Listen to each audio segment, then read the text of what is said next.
শিক্ষার্থীদের সাথে পুলিশের একটি সংঘর্ষ আপনারা দেখতে পাচ্ছেন।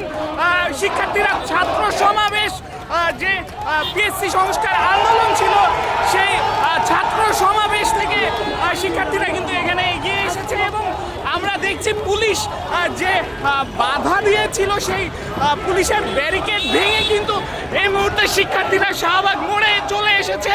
আমরা আপনাদেরকে জানিয়ে রাখছি এই লাইব্রেরির সামনে, ঢাকা বিশ্ববিদ্যালয় লাইব্রেরির সামনে শিক্ষার্থীরা কিন্তু জড়ো হয়েছিল এবং সেই জড়ো হওয়ার পরে শিক্ষার্থীরা যখন শাহবাগ অভিমুখী যাত্রা করে এবং ব্লকেট কর্মসূচি গ্রহণ করে এবং সেই ব্লকেট কর্মসূচি যখন শাহবাগ মোড়ে এসে পৌঁছায় তখন কিন্তু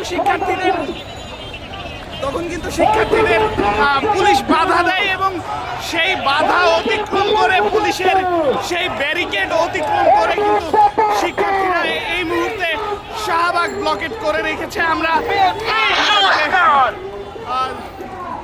জানিয়ে রাখছি পিএসসি সংস্কারের দাবিতে শাহবাগ ব্লকেট করে রেখেছে শিক্ষার্থীরা। এক্সট্রিম মশার কয়েল প্ল্যান্ট ফাইবার দিয়ে তৈরি, তাই সহজে ভাঙে না, সুগন্ধিযুক্ত ও নিরবিচ্ছিন্নভাবে জ্বলে। ডেঙ্গু, চিকুনগুনিয়া বাহি সহ যে কোনো মশার বিরুদ্ধে দেয় এক্সট্রিম সুরক্ষা।